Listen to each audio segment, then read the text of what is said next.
타락 스토리 5장 아담 왕의 영광스러운 지위와 창조주에 대한 반역. 첫 번째 챕터 아담의 선천적 총명과 영광스러운 지위. 1. 모든 인류 중에 가장 영이 맑고 지혜가 충만했던 아담. 사람들은 아담이 선악 지식의 나무를 따먹은 사건을 가볍게 대합니다. 어느 날 아담에게 주신 유일한 여자가 하나님 말씀을 어기고 뱀의 유혹에 빠져 금지하신 나무의 열매를 따먹었고, 아담은 금지하신 열매를 먹고도 여자가 죽지 않자 자기도 안심하고 여자를 따라서 먹었다는 식으로만 압니다.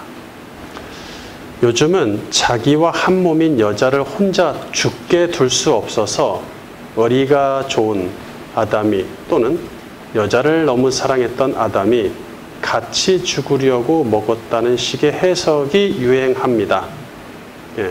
잘 보시면 이런 설교들이 있어요. 선악 지식의 나무 사건이 의리와 사랑을 배우라는 목적으로 기록되진 않았을 것입니다. 아담과 여자가 금지된 열매를 먹은 일은 매우 큰 반역이며 해서는 안 될 악이며 불순종 중에도 불순종이죠. 자, 100가지 금지령이 있는데 99개를 잘 지키고 하나만 어긴다고 해서 괘씸하다고 보진 않죠. 반면 금지령이 단 하나인데 그것을 어긴다면 매우 괘씸하다고 봅니다. 그렇다고 아담을 근본적으로 악하거나 어리석은 사람으로 볼 수도 없어요. 자, 하나님은 특별히 아담에게 영의 호흡을 불어넣으셔서 다른 생명체에게는 없는 영혼을 부여하셨어요. 그는 하나님과의 교류가 가능하고 하나님에게서 오는 지혜를 갖는 온전한 인격체입니다. 영의 네페시와 육의 네페시가 각각 왕성하게 그 기능을 발휘하여 높은 지식과 지혜로 풍성한 내적 활동이 가능합니다. 여러분은 2분설, 3분설을 배웠으니까 내적 활동의 의미를 아실 겁니다. 이로써 그는 다른 생명체를 통치하고 관리하는 일이 가능하고 에덴의 왕이며 창조주의 대리 통치자로 부족함이 없습니다. 첫 창조된 세상에서 모든 인류는 선천적으로 영의 네페시가 죽었어요. 그렇죠? 창조된 세상에서 모든 인류는 선천적으로 영의 네페시가 죽는데 오직 두 사람만 빼고 두 사람만 선천적으로 영의 네페시가 살아있으니 첫 아담과 둘째 아담입니다. 그래서 신약 성경이 두 아담을 비교하는 일은 매우 합당하겠죠.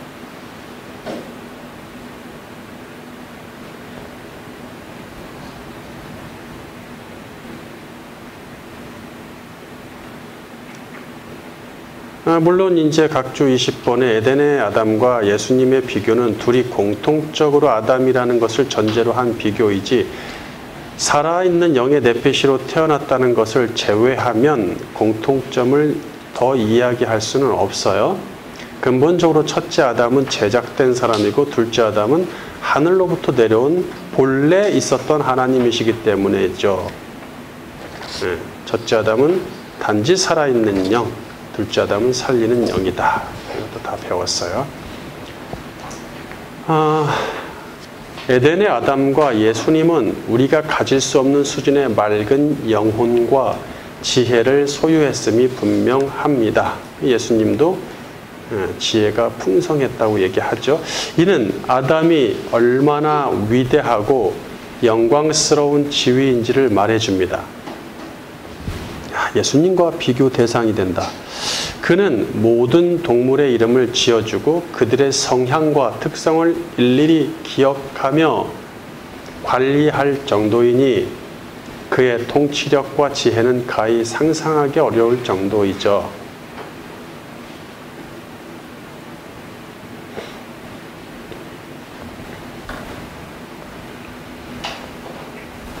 그러니까 여자를 만드시기 전에 온갖 동물들을 아담에게 보내시잖아요. 그리고 아담이 그 동물들 하나하나를 체험합니다.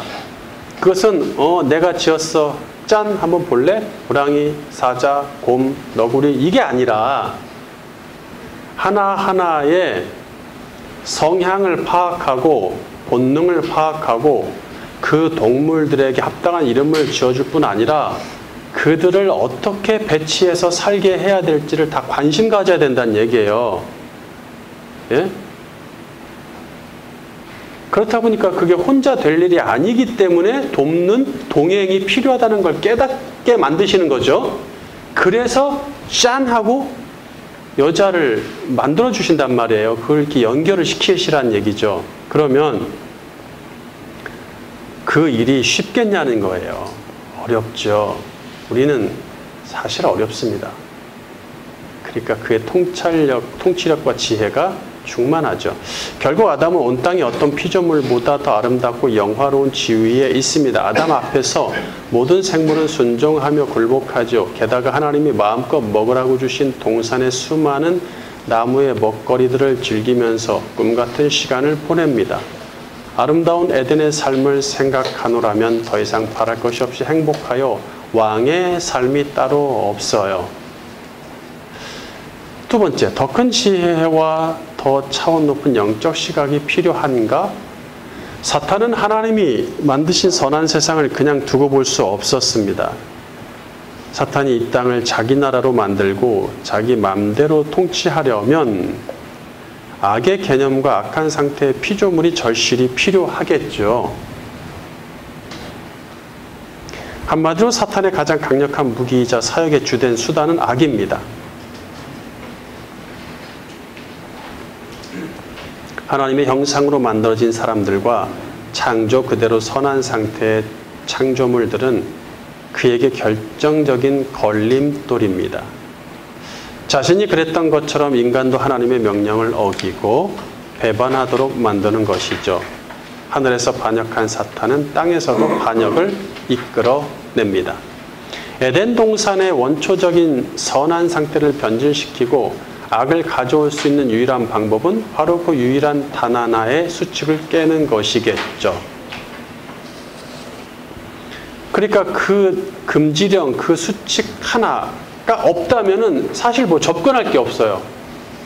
예. 모든 것을 허락했으니까. 그런데 금지된 게 하나가 있다는 얘기죠. 그러니까 그 수칙을 깨는 수밖에 없죠. 다행히도 아담과 여자는 평상시에 금지된 나무에 관심을 가졌고 하나님과 같은 지혜의 경지에 오르고 싶어 했습니다. 사탄은 금지된 나무에서 나는 것을 먹으면 눈이 밝아져 하나님과 같이 된다고 일러주죠. 4절 뱀이 여자에게 이르되 너희가 결코 죽지 아니하리라. 너희가 그것을 먹는 날에는 너희 눈이 밝아져 하나님과 같이 되어 선악을 알 줄 하나님이 아심이니라. 아담과 여자는 선악을 경험하고 싶어서 선과 악의 지식의 나무에서 나는 것을 먹는다고 볼 수는 없습니다.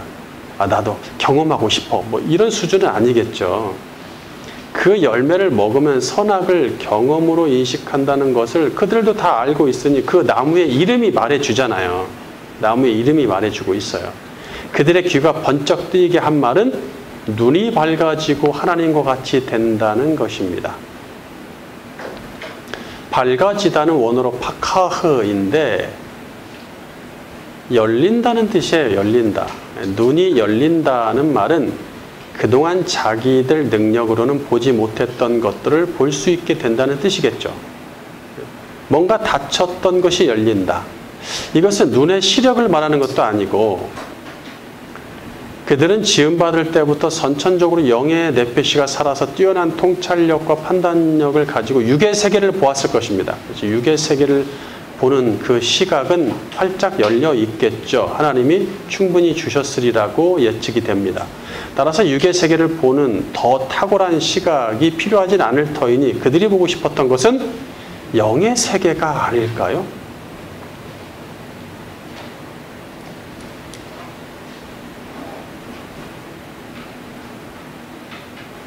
하나님은 영이시니 영의 세계까지 볼 수 있다면 그야말로 하나님처럼 되는 것입니다. 게다가 영적 존재인 사탄도 영의 세계와 육의 세계를 동시에 보죠? 예, 봅니다. 그런 사탄이 에덴에 들락거리면서 영의 세계에 관한 관심이 더욱 고조되었을 것입니다.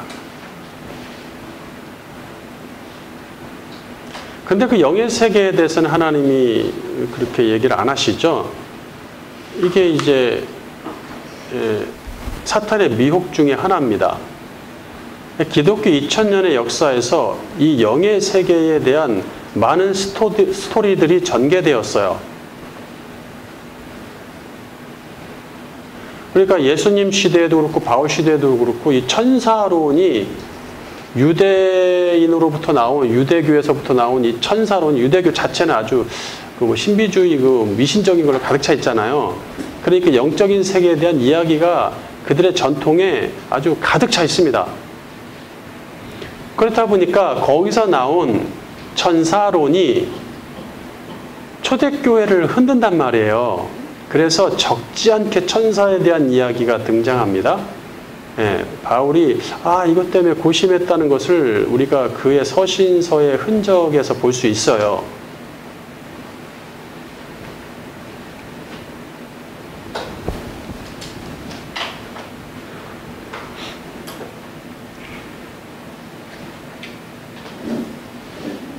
그리고 오늘날 이단들, 그 다음에 조금 주의를 요하는, 각 보수교단들이 주의를 요하는 교회들과 목사들 있죠? 그런 사람들, 주의를 요하는 사람들과 이단들의 특징이 뭐냐면 이런 영적인 세계에 대한 이야기를 많이 한다. 영적인 세계에 대한 이야기를 많이 한다. 그래서 그것을 가지고, 그게 뭐 귀신론, 사탄론 다 관계된 것들이죠. 그것 가지고 얘기를 많이 하는 교회들, 좀 수상하죠. 그런 교회들은 주의를 하라고 지시가 내려오죠. 그러다가 심하면 이단으로 정죄하기도 하지만,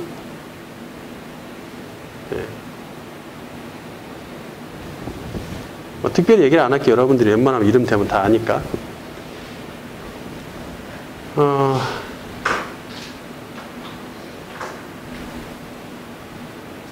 그들이 아담과 여자가 영의 세계와 그 시각에 대해 관심을 갖게 된 것은 사탄의 영향력이 있었다고 봅니다. 사탄은 에덴을 들락거리며 아담과 여자를 자극했을 것이지요. 5절은 사탄이 처음 내뱉은 말이 아니라고 그랬어요. 그러니까 그것을 먹는 날에는 너희 눈이 밝아져 하나님과 같이 되어 선악을 알 줄 알며, 이런 말은 처음 내뱉은 말이라고 보기 어렵죠. 어마어마한 얘기를 느닷없이 하진 않잖아요. 사탄은 평상시에 그들과 영의 세계에 관해 대화했을 것입니다. 하나님은 첫 아담에게 이렇게 평화와 존귀로 왕관을 씌워 주셨고, 에덴 동산에서 하나님을 대신해서 모든 피조물을 소유하고 감시하며 다스릴 수 있는 지위를 주십니다. 그러니까 이런 지위를 가진 자가 황제 왕들이었잖아요, 역사 속에서. 근데 그 왕들이 이런 지위를 거머쥐잖아요. 그러면 눈에 보이지 않는 세계를 관심을 갖기 시작합니다. 그래서 그 세계도 내가 통치한다. 예. 고로 나는 신이다. 이렇게 가거든요. 그게 이렇게 그냥 단계예요. 그냥 뻔한 단계. 이 땅에서 더 이상 뭐 가질 게 없이 뭐 필요한 게 뭐 더 이상 없잖아요. 다 누리고 나면 그렇게 갈 수밖에 없는 것이죠. 오직 한 가지 나무에 대한 금지 명령만 주십니다. 다 어마어마한 지위를 주셨고 딱 하나의 금지 명령. 이 명령으로 인해서 아담은 에덴에서는 왕이지만 온 세상 우주, 즉 하나님의 창조 세계의 주인이 따로 있다. 하나님이심을 잊지 말아야 합니다. 그는 에덴에서 통치자의 삶을 누리면서도 이 나무를 보면서 항상 주인 되신 하나님을 생각합니다. 자신이 창조주 하나님에 의해서 지음을 받았으니 그분의 명령을 지키는 것이 당연하고 자기는 하나님의 대리 통치자임을 명심하며 삽니다. 사명자라는 얘기죠. 사명자. 금지된 나무가 하나님과 아담이 주종관계임을 확인시켜주는 기능을 한다고 그랬죠. 사탄도 본래 하나님과 주종관계였어요. 사탄도. 그도 하나님의 일을 도와 어느 정도의 통치권을 가졌을 것입니다. 그런데 그의 통치권은 하나님보다 작을 뿐 아니라 하나님의 통치권에 귀속되죠. 뭐 당연하겠죠. 하나님 같은 통치권을 갖는다는 것이 사탄의 욕망이었고 그로 인해 그는 자신의 주인을 반역했습니다. 그런 말이 어디 있냐? 나중에 배울 거예요. 선지서에 다 기록이 되어 있습니다. 영의 세계와 육의 세계를 통치하시는 분은 오직 하나님이십니다. 아담에게는 육의 세계인 에덴에 대한 통치권만을 주셨어요. 그가 더 넓은 세계에 대한 통치권이 필요했을까요? 하나님같이 된다는 말은 매우 위험한 말이죠. 하나님같이 된다. 이게 매우 위험한 말입니다. 반역적인 말이에요. 사탄이 그런 말을 했음에도 여자는 깜짝 놀라거나 불편한 기색이 전혀 보이지 않아요. 아이고, 그렇게 불경스러운 얘기를 뭐 이렇게 할 수 있냐고 깜짝 놀라고 시작하지 않는다는 얘기. 그런 기색이 없어요. 그들은 선과 악에 대한 개념은 있지만 희박하긴 합니다. 예. 우리가 어떤 기술에 대해서 자격증을 취득할 때 생각하면 뭐예요? 이론 시험과 실기 시험 있죠? 그렇습니다. 이론 시험만으로는 안 합니다. 예. 실기 시험 반드시 있어요. 경험의 실기죠. 경험의 실기. 그들은 선과 악에 대한 이론은 알지만 경험이 없어서 진정한 선악의 지식을 가졌다고 보기는 어려운 상태예요. 자기들의 사명은 에덴을 악으로부터 지키는 것인데 그 사명을 충실히 하기 위해서 선악의 지식이 필요했을까요? 악으로부터 지켜야 되니까 선악의 지식이 더 필요해. 이것 갖고는 안 돼. 하나님이 주신 사명에 충실하려고 하나님의 명령을 어긴다는 것은 어불성설이죠. 이거 이론만은 안 돼. 실기시험도 합격해야 돼. 난 좀 실제로 악을 경험해 봐야 되겠어. 그래 하나님의 명령에 하나님의 사명을 잘 지킬 것 같아. 그게 말이 안 되잖아. 그게. 무엇이 먼저냐는 것이죠. 사탄과 여자의 자연스러운 대화는 그들의 깊은 관계성을 대변한다고 했어요. 사탄에게 이미 넘어간 여자는 금지된 나무를 바라봅니다. 그것도 나무가 보이지 않는 곳에서 대화하는 게 아니라 나무가 보이는 곳에서 대화를 하고 있었다 그랬죠. 가까이서. 어쩌면 그 나무 밑에서 대화하고 있었을 수도 있다는 얘기죠. 그리고 모든 욕망은 그 나무가 지혜롭게 할 만큼 탐스럽다는 말로 표출이 됩니다. 6절 여자가 그 나무를 본즉 먹음직도 하고 보암직도 하고 지혜롭게 할 만큼 탐스럽기도 한 나무인지라 여자가 그 열매를 따먹고 자기와 함께 있는 남편에게도 주매 그도 먹은지라. 그들의 욕구는 하나님 같은 지혜로 결론지어집니다. 아담이 여자가 주는 열매를 단 한마디 반문 없이 받아먹죠. 또 아담도 그래요. 받아먹어요. 그것은 그동안 금지된 나무의 열매에 대해 서로의 생각을 공유하고 있었음을 말해줍니다. 하나님처럼 큰 지혜와 영적 세계에 대한 시각에 대해서도 대화했겠죠.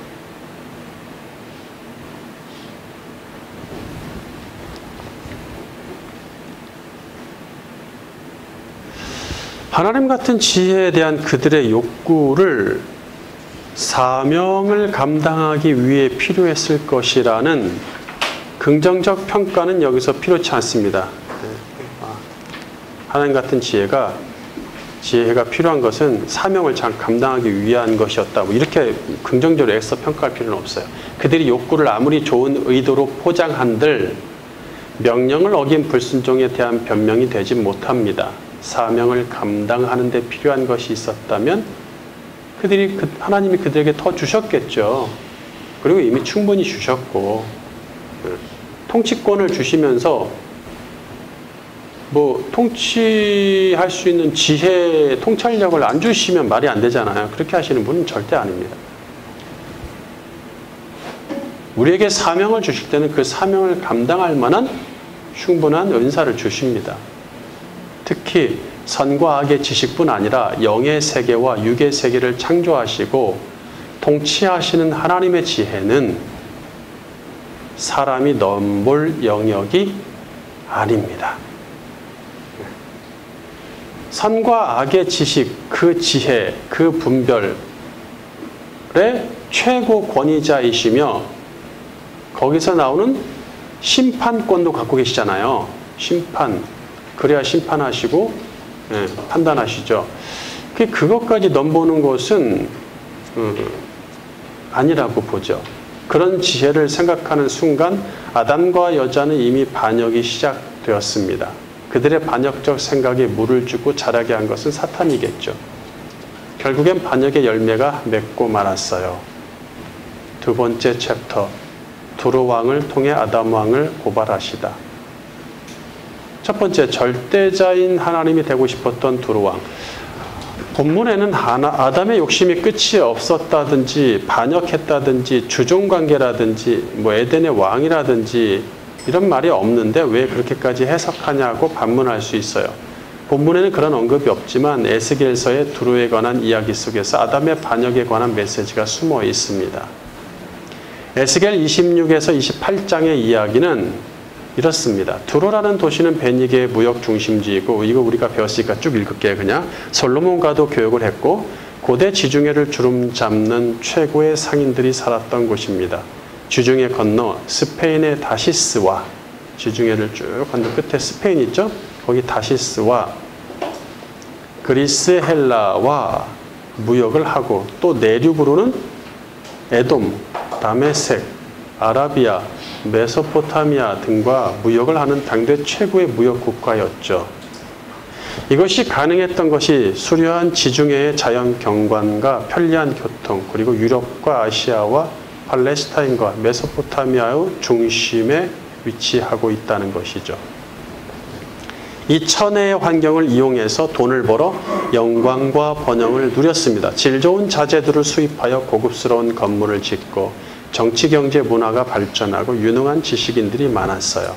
주체할 수 없는 재물로 외국의 유능한 군대를 사들여 치안을 담당시킬 정도로 부강한 도시였기에 이웃나라들이 부러워합니다. 이런 나라를 통치하던 두로의 왕은 이것에 만족하지 않고 더 큰 마지막 욕망을 드러내죠. 그는 하나님께 그 영광을 돌리지 않고 그만 반역합니다. 역사에서 왕들은 최고의 지위가 되고 이 땅에서 얻을 것을 모두 얻으면 교만해지면서 신이 되려고 합니다. 인간의 교만의 끝은 세상을 창조하신 창조주의 지위까지 오르는 것이겠죠. 두로 왕의 교만은 그의 지혜에 대한 욕망에서 비롯됩니다. 지혜가 나와요. 결국은 지혜가 언급이 된다는 얘기죠. 그의 끝없는 지혜의 욕구는 나라를 부유하게 만들었다고 생각하며 자신의 신적 지혜를 자랑하죠. 에스겔 28장 2절. 인자야, 너는 두로 왕에게 이르기를 주 여호와께서 이같이 말씀하시되 내 마음이 교만하여 말하기를 나는 신이라 내가 하나님의 자리 곧 바다 가운데 앉아있다 하도다. 내 마음이 하나님의 마음 같은 채 할지라도 너는 사람이요 신이 아니거늘. 4절. 내 지혜와 총명으로 재물을 얻었으며 금과 은을 곳간에 저축하였으며 내 큰 지혜와 내 무역으로 재물을 더하고 그 재물로 말미암아 내 마음이 교만하였도다. 그러므로 주 여호와께서 이같이 말씀하셨느니라. 내 마음이 하나님의 마음 같은 채 하였으니. 그렇죠. 지혜. 그러니까 뱀같이 지혜로워라. 사탄이 지혜의 대명사가 되고 있잖아요. 하나님이 창조하신 것 중에 가장 지혜로운 게 뱀이다. 그러니까 사탄은 자신이 지혜의 대명사임을 자타가 공인하고 있다는 얘기죠. 그래서 그의 지혜에 아담과 여자는 놀랐을 것입니다. 와, 정말 대단하구나. 영과 육의 세계를 왔다 갔다 하면서 너의 지혜가 대단하다. 그렇지. 너도 이 지혜 갖고 싶지 않니? 나는 이 지혜가 하나님으로부터 왔어. 그러니까 너도 지혜롭게 될 수 있는 가능성은 있지라고 접근하는 것이죠.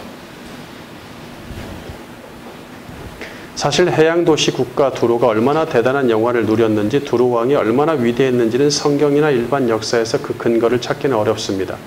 또 두로와 두로 왕이 어떻게 멸망했는지 그 과정도 자세히 알기 어렵습니다. 선지서에 나와 있는 것이죠. 성경에 나와 있기 때문에 선지서에서 그들의 영화에 관해 언급하기 않은 정도이고, 헬라 제국이 두로를 정복함으로써 그 심판의 예언이 성취되었다는 것 정도만 알 뿐입니다.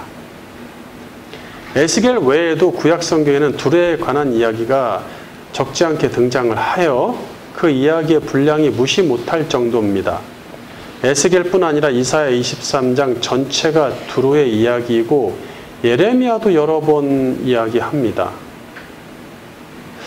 그 이야기의 핵심은 두로의 번영과 영화를 언급하신 후에 두로와 그 왕의 교만과 반역을 지적하시고 마지막으로 심판과 회복을 선언하시는 형식입니다.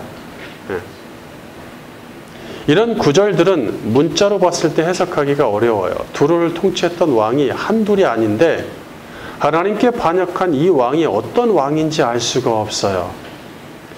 두로는 헬라에게 망한 이후 지금까지 회복하지 못하고 역사의 뒤안길로 사라졌어요. 그래서 사람들은 보통 이런 두로의 이야기를 가지고 잘 나갈 때 교만하면 하나님께 벌 받으니 축복 받았을 때 잘해야 한다라고 말하는 정도입니다. 이런 수준의 교훈을 얻기 위해서 두로에 대한 이야기가 그토록 많은 분량을 차지하고 있을까요? 이런 교훈들은 두로가 아니더라도 이스라엘의 역사만으로도 충분히 얻을 수 있어요. 그렇다면 도대체 두로가 어떤 나라이기에 이렇게 많은 이야기가 성경에 첨부되어 있는가 좀 신중할 필요가 있겠죠. 두로 이야기를 접하면서 가장 큰 난관은 이런 두로에 관한 이야기가 택한 이스라엘과 연관성을 깊이 찾기 어렵다는 것입니다. 물론 이제 좋은 동맹의 관계였을 때는 그것을 약간 소개는 하죠.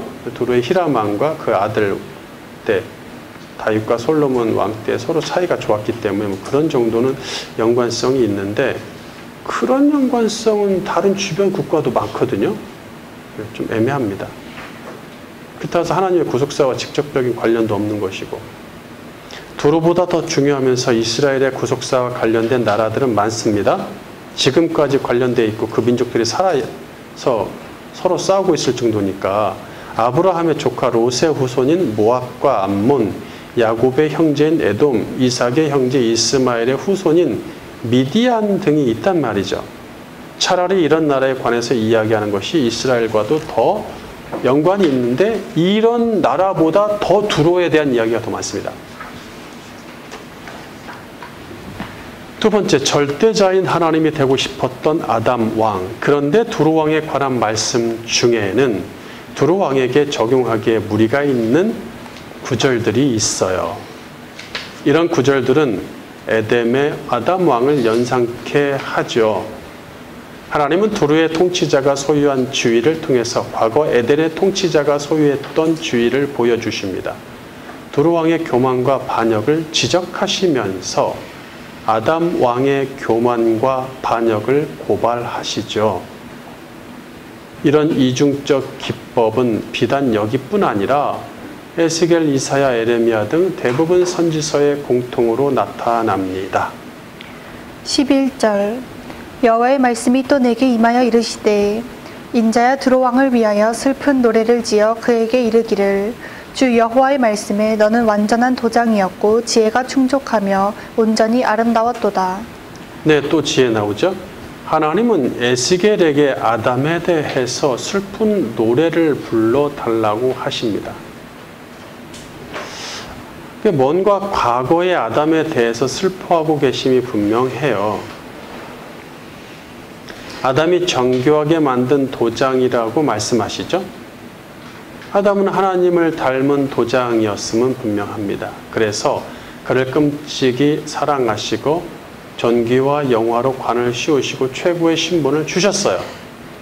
13절 내가 옛적에 하나님의 동산 에덴에 있어서 각종 보석, 꼭 홍보석과 황보석과 금강석과 황옥과 홍마노와 창옥과 청보석과 남보석과 홍옥과 황금으로 단장하였으며 내가 지음을 받던 날에 너를 위하여 소고와 비파가 준비되었도다.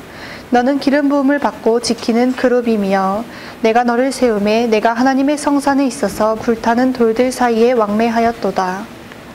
소고와 비파는 고대 근동에서 왕으로 즉위할 때 사용한 악기죠. 구약시대에 기름 부음을 받았다는 말은 최고 지도자와 통치자로 세운다는 뜻입니다. 그룹은 케루브인데 천사같이 하나님의 명령을 받아 일하는 존재죠. 하나님이 만드신 사람을 돕기도 하고 또 하나님의 임재를 돕고 악과 불결함을 관리하는 사명자들이에요. 케루브. 이렇게 아담은 에덴을 지키는 사명자로 세움을 받았다는 얘기예요. 그가 천사라는 얘기는 아니고.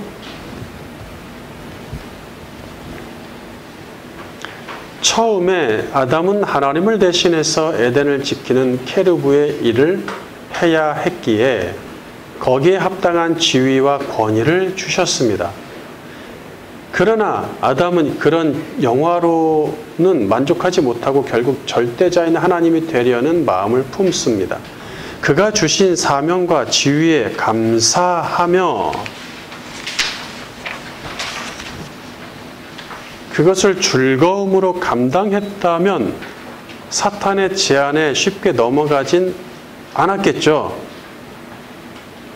15절 내가 지음을 받던 날로부터 내 모든 길에 완전하더니 마침내 내게서 불의가 드러났도다.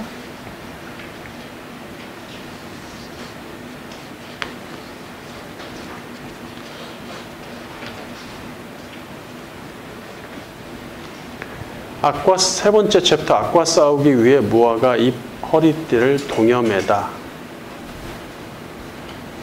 1. 자신의 악한 상태에 대해 부끄러워하다. 악의 개념을 아는 것은 필요하지만 경험은 필요치 않습니다. 악의 경험은 하나님을 향한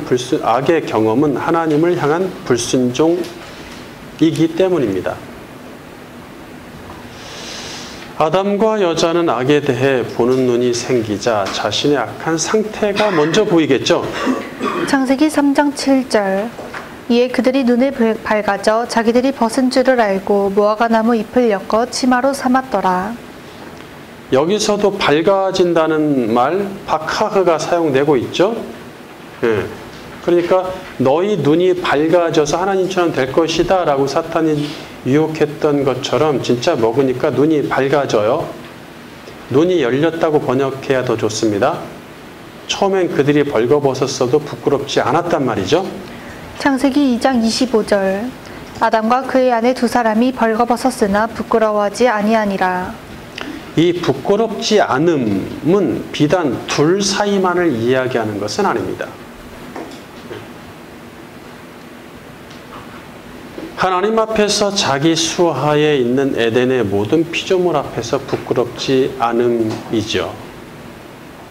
하나님은 볼 수 있는 것만 보게 하시니 허용된 시각에서 자신들의 모습은 당당했습니다.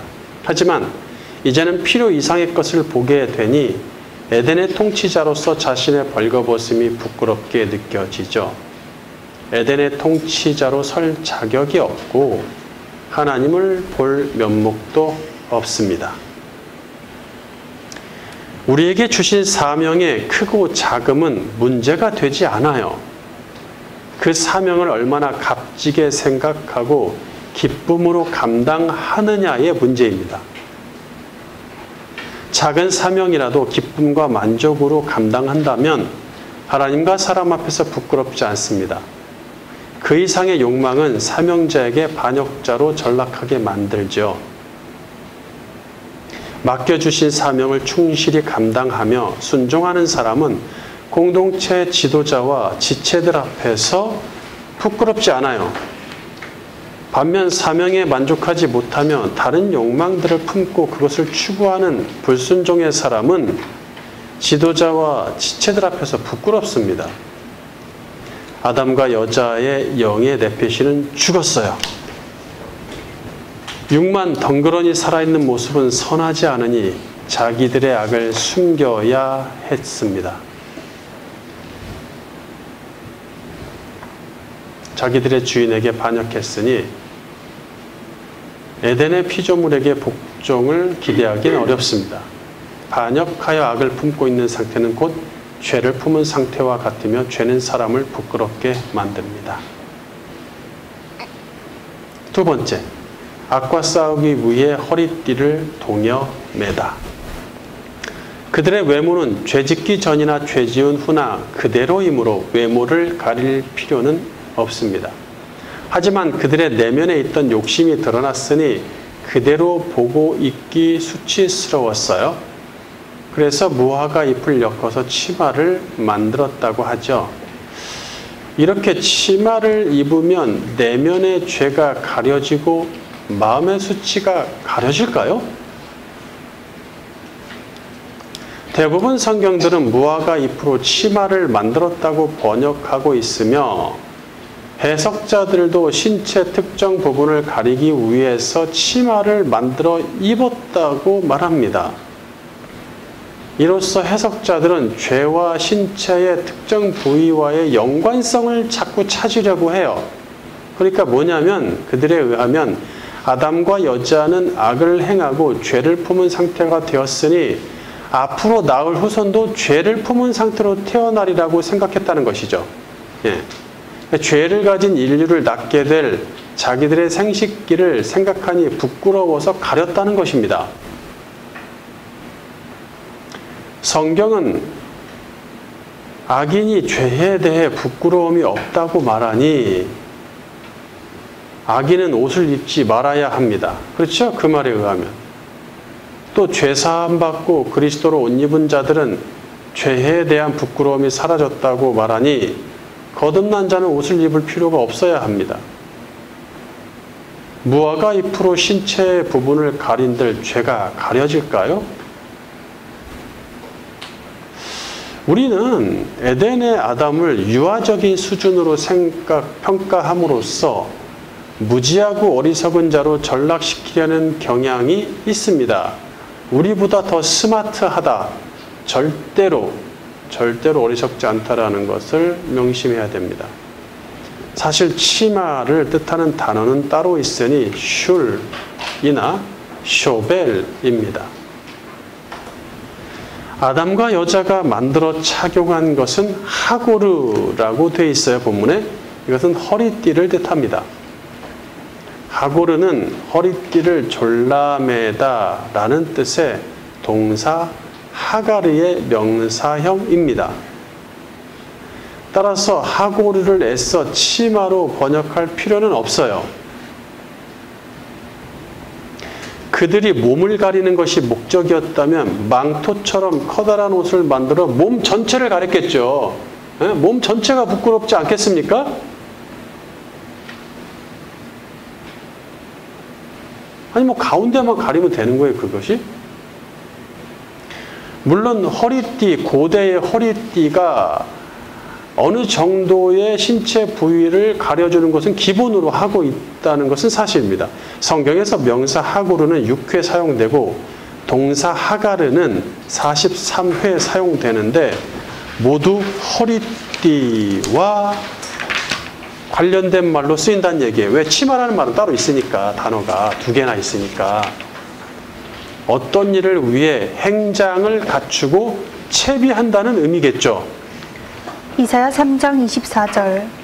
그때 썩은 냄새가 향기를 대신하고 노끈이 띠를 대신하고 대머리가 숱한 머리털을 대신하고 굵은 베옷이 화려한 옷을 대신하고 수치스러운 흔적이 아름다움을 대신할 것이며. 때때로 동사 하가르와 명사 하고르는 군사 용어로서 군대용 벨트를 말합니다. 이는 출전하기 위해 허리띠를 동여맨다는 의미를 갖죠. 그러니까 그 띠를 동요 매잖아요. 출전할 때. 그럼 거기에 칼집도 있고 다 있어요. 꼽는 게 이렇게 하나처럼 돼 있단 말이에요.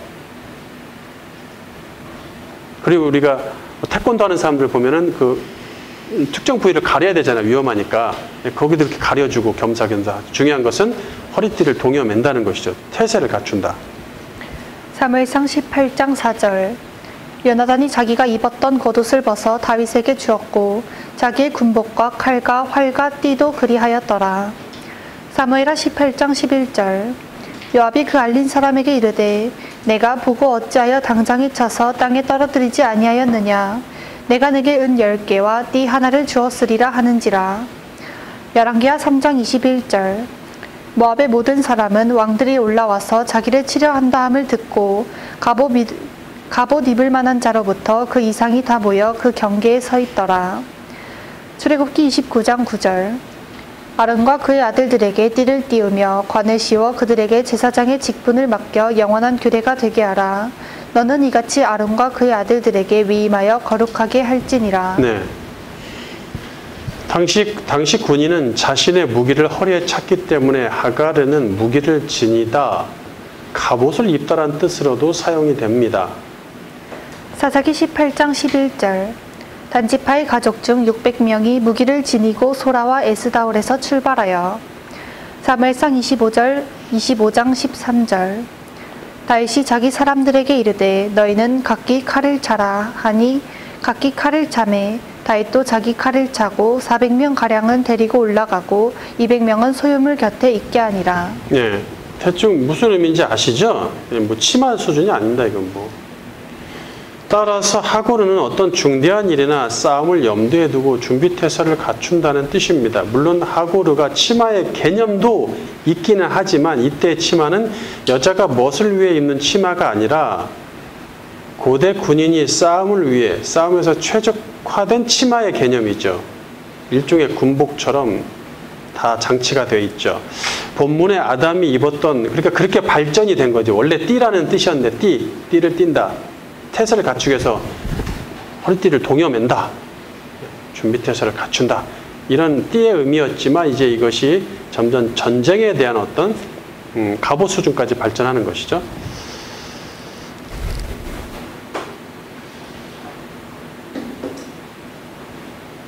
본문에 아담이 입었던 하고르를 애써 치마라고 번역할지라도 몸을 가리기 위한 치마가 아니라 전쟁을 위한 치마임을 염두에 두어야 합니다. 아담은 이전에 알지 못했던 선과 악에 대한 새로운 지식과 지혜가 생겼습니다. 그 지혜의 수준은 삼위일체 하나님만이 가지셨던 것이었죠. 창세기 3장 22절. 여호와 하나님이 이르시되 보라 이 사람이 선악을 아는 일에 우리 중 하나같이 되었으니 그가 그의 손을 들어 생명나무 열매도 따먹고 영생할까 하노라 하시고. 이제 아담은 그러니까 그 지혜가 하나님처럼 되었다는 것이죠. 이제 아담은 선하고 악한 것을 분별할 뿐 아니라 선은 하나님께 순종하는 상태이기에 그분이 기뻐한다는 사실과 반대로 악은 불순종하는 상태이기에 분노하신다는 사실까지 깨닫죠. 따라서 그는 이제부터 선과 악을 정확히 판단해야 하며 선은 추구하고 악은 맞서 싸워야 함을 직시합니다. 그러니까 에덴 동산을 지켜내는, 악으로부터 지켜내는 게 아니라 이제 지켜내서 에덴을 위해서, 그렇죠? 에덴의 피조물들을 위해서 사명자가 아니라 자기 자신 문제야, 이제는. 네? 내 자신 문제로 전락하는 것이죠. 내 자신 문제. 내가 지금 그분 앞에 똑바로 서느냐 서지 못하느냐, 이 전쟁에 돌입하는 것이죠.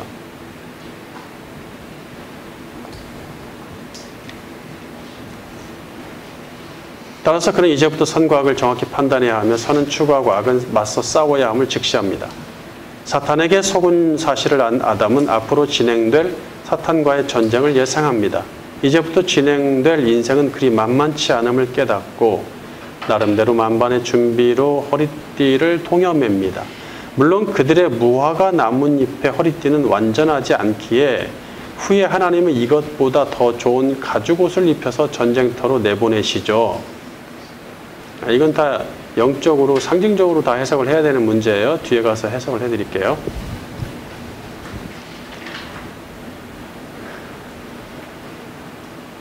세 번째, 그리스도가 죄를 사하시고 모든 부끄러움을 없애시다.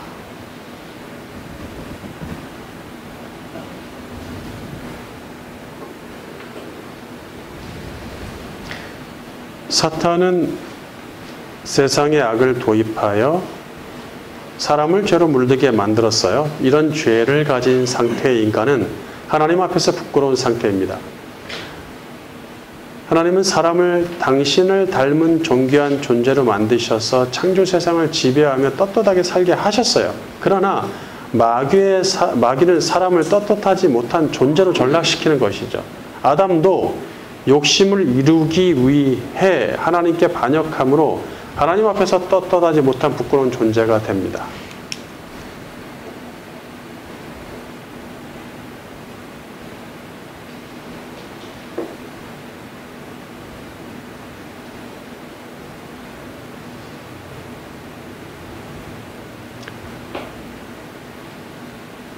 죄를 지으면 먼저 하나님 앞에 부끄러워지고 부끄러움은 죄책감을 느끼게 만들죠. 물론 죄가 반복되면 이 죄책감마저 사라지죠. 죄를 짓고도 하나님 앞에 부끄러워하지 않는 사람은 아예 죄책감마저 메말라버린 불행한 사람입니다. 이 죄책감은 영적인 죄책감이지 세상에서의 어떤 그런 법칙에 대한 죄책감을 얘기하는 것이 아니에요. 그런 일반 은총의 죄책감과 특별 은총의 죄책감은 다릅니다.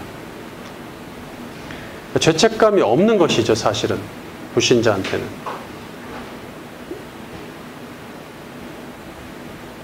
그래서 죄를 짓고도 하나님 앞에서 부끄러워하지 않는 사람은 아예 죄책감마저 메말라버린 불행한 사람이죠. 그런 사람은 사탄의 완전한 종이 되어 죄의 지배를 받아 멸망합니다. 데살로니가후서 2장 9절 새번역 성경. 그 불법자의 나타남은 사탄의 작용에 따른 것인데 그는 온갖 능력과 표징과 거짓 이적을 행하고 또 온갖 불의한 속임수로 멸망을 받을 자들을 속일 것입니다. 그것은 멸망을 받을 자들이 자기를 구원하여 줄 진리에 대한 사랑을 받아들이지 않기 때문입니다. 그러므로 하나님께서는 미혹하게 하는 힘을 그들에게 보내셔서 그들로 하여금 거짓을 믿게 하십니다. 그것은 진리를 믿지 않고 불의를 기뻐한 모든 사람들에게 심판을 내리시려는 것입니다.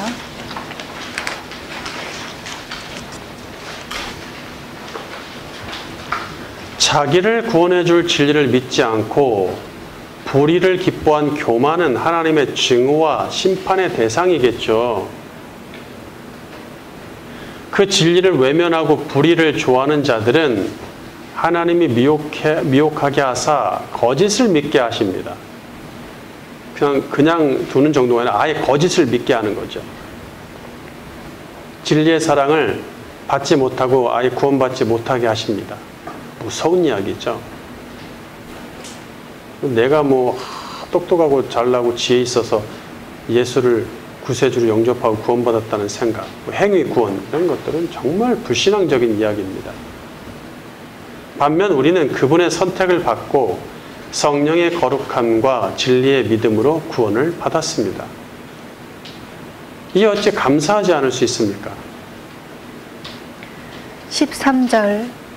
주님의 사랑을 받는 형제자매 여러분, 우리는 여러분의 일로 언제나 하나님께 감사하지 않을 수 없습니다.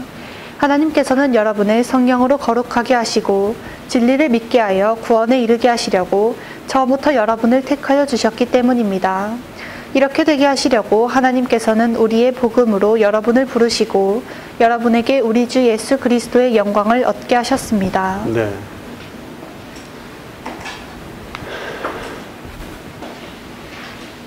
예수 그리스도를 굳게 붙잡는 성도들은 희망이 있죠.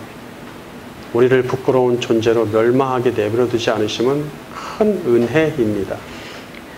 로마서 10장 11절. 성경에 이르되 누구든지 그를 믿는 자는 부끄러움을 당하지 아니하리라 하니. 베드로전서 2장 6절.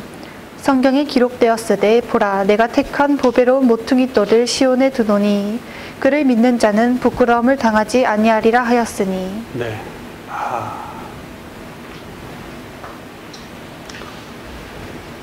감사하죠. 결론. 구원의 은총을 입은 신자는 주어진 삶을 감사하고 맡긴 인생을 충실히 살아내야 합니다. 그것에 만족하지 않는다면 육신의 욕망들이 생겨나겠죠. 그런 욕망을 그때그때 회개하지 않으면 그 욕망이 구체화되기 시작합니다. 이때 사탄은 우리를 그냥 두지 않고 반드시 그 욕망과 관련된 것을 가지고 유혹합니다. 그러니까 사람마다 자기에게 자꾸 생기는 욕망이 있어요. 어떤 분야나 어떤 물건이나 뭐에 대한 어떤 욕망이 있습니다. 사람이든 무엇이든. 사람과 사람을 향한 어떤 관계에서도 마찬가지고. 어떤 욕망이 사람마다 다 있는데 그것이 하나님 앞에서 합당한지를 셈하십시오. 그분 앞에 내려놓고 다 고백하고 주님, 이러한 욕망이 하나님 앞에서 합당한 것입니까? 내 죄의 근성에서 나오는 것입니까? 성령이 나에게 주시는 거룩한 욕망입니까? 물어보십시오. 답이 나옵니다. 바로. 그러면 그것이 육신의 욕망이었다. 네? 나의 사르크스, 육체에서 나오는 그런 욕망이었다라고 생각할 것 같으면, 결론이 났으면 주님, 이 욕망을 지워주십시오. 이 욕망을 지워주시고 더 선한 욕망을 갖게 해주시옵소서. 선한 욕망이라고 하니까 좀 그렇지만 선한 소망을 품게 해주옵소서. 근데 처음에 그것을 고백하기도 싫어요. 그 욕망을 버리는 순간 내가 버려지는 것 같아요. 그 욕망은 나를 대표하거든요. 대신할 정도에 크거든요. 근데 그것을 버린다는 것은 나에게 소망이 없을 것 같아요. 내 자신이 내동댕이 쳐지는 것 같아요.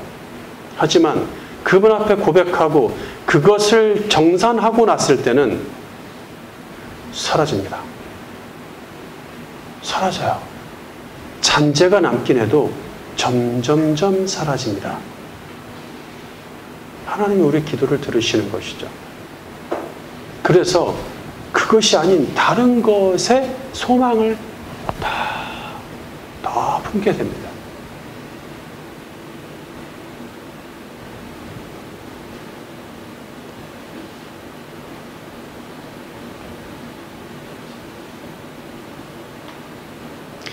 사탄은 우리를 그냥 두고 보지 않고 반드시 그 욕망과 관련된 것을 가지고 유혹하죠. 우리는 예수를 믿고 구원받아 새 사람이 되었는데 아직도 옛사람의 본능인 욕망이 남아 있습니다. 하나님은 우리에게 그 욕망을 십자가에 묻어서 죽이라고 말씀하시죠. 인간은 하나님의 말씀을 인간의 기준, 인본주의죠,로 분석하고 해석해서 자신의 육신에 유익한 것만을 취하려고 합니다. 하나님의 말씀을 우리가 온전히 다 받아들이고 그대로 하려고 하지 않고 걸러서 내가 좋은 것만, 내가 할 수 있는 것만. 아닌 건 난 감당 못해요. 이러고 뒤로 제껴놓는단 말이에요. 사탄은 그것으로 아담에게 유혹합니다.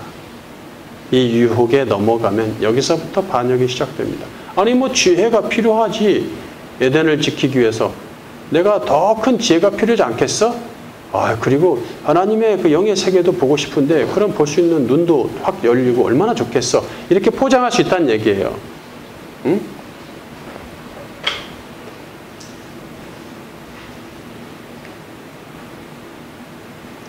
필요 이상은 사치이며 욕심이며 월권입니다.